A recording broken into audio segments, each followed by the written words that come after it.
The National Compact Pro Series got its season underway at the South Boston Speedway.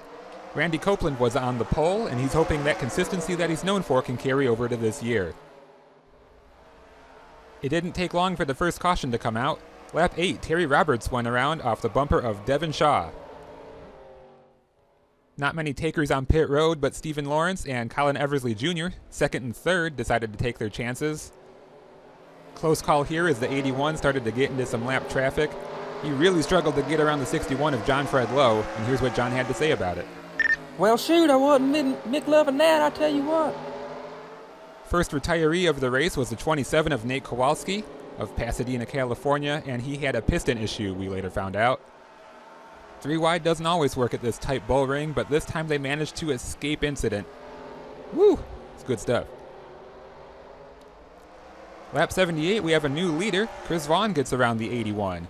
His brother is in the 42 car, and he's looking strong early. No caution for this one, but man, it could have been ugly. The 31 of Frankie Lundqvist gets turned, and then they all kind of stack up down the front stretch as he's slow. Skates into the wall, but they all keep going. Just past halfway, the 01 of Brett Fisher, he started 21st, and he's going all the way up to take the lead from the 24. Really impressive. The next caution, the 15, gets into the 93 of Benjamin Vargas, and he's into the inside wall. Nothing too bad. The 01 uses this time to make his final pit stop of the day. The real only chance anyone had at him after that was the 17 on the next restart, but he just can't quite get there, has to get around some lap traffic. The scariest incident of the day was the 45 of Taka Kojima. He gets turned right into the outside wall. The 6 goes upside down. Both drivers were checked and released from the infield care center, so they're going to be okay. Colin Eversley coming back through the field after being one of the first to pit. Getting under the 17 of Jet Beckham, but no one is going to catch Brett Fisher. He wins the first race. Kind of a surprise to some. He was looking to be an underdog this year, but he really had a great run out there. Off to Concord Speedway for race 2. This is this series version of the Tricky Triangle, and man, it kind of proved that. It was a Waste Management 150, and that's kind of appropriate here is the Waste Management car of Jerry Clark. He has a problem down the front stretch and just makes a dead right in the middle of turn 1. I'm not sure what that was about. He later denied any form of retaliation, but I don't know about that one. The 4 car, Eversley, he pits after assuming the lead. And the 6 just can't get out of anyone's way. This is Stephen Lawrence, not quite clear into turn 1, and he goes over. Huge wreck. He's okay. But another scary incident here early in the season. Another hard crash right after that on lap 52. James Garrett in the 44 goes hard into the outside wall. Collects a couple others. He's the teammate to Colin Eversley. Looking back at the replay, it turned out the 6 was slowing down to come to pit road and caused a stack up. You can see in the top left them going into the wall. After that, same song, second verse. The 93 gets hooked into the 10, who backs it into the outside wall. That's Juan Carlos Garcia. A lot of others pile in. The 52, the 22 has some damage.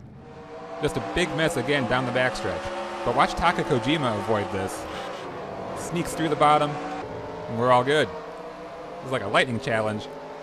More of the same from Jerry Clark after that. Slowing down to come to pit road, and we have another wreck. The 15 of Oliver Wilson into the outside wall. And his car was already torn up. But after all that, he still came home in 8th. Look at this car. That's some perseverance right there. But it was the rookie, Colin Eversley Jr., dominated the race, leading 112 laps, and he takes race number 2 at Concord. Moving on to Lanier for the first of the T-Mobile events. 5 drivers trying to score some extra cash. 17 on the pole, Jet Beckham, but we have a crash on lap 1. That's a little too eager at the start here for the 16. He kind of moves the 5 up, who gets into the 29, and then it's on from there. Almost everyone came to pit road, but a couple did stay out. That was Walter Hansen and Frankie Lundqvist in the 31. People have been calling him the best thing since Swiss cheese, but he did get disqualified later. Second caution of the day was lap 36. Brandon Kennedy got into the back of the 88 of Ian Abernathy. Everyone does a great job missing him, but the 10 can't quite make it through. Garcia with heavy damage, and he's out of the race. On the restart, the 22 is still the leader, but he got shuffled back. Some cars on the tail end of the lead lap, and how about let's go 4 wide? Multiple grooves here puts on a really good show. Everyone makes it through okay. That's just great racing right there. Lap 82, Michaela Shepard, racing for Doc McNeil, gets into the back of the 6 of Jerry Clark, who probably had it coming after Concord, but Michaela gets the worst of this one. Right into the end of the pit wall. Fortunately, she hit the barrels and everyone was okay, but man, that had to hurt. 50 to go, Brett Fisher quietly working his way up to the front yet again. Gets under the 15 in lap traffic, making it 3 wide, and he's going to take the lead. He grew up racing in the Northwest, and people know he's a good driver, but I think this team is pleasantly surprised by the amount of success they're having so early in the season. And he does it again. Brett Fisher gets his 2nd win in 3 races. Jet Beckham comes home 2nd.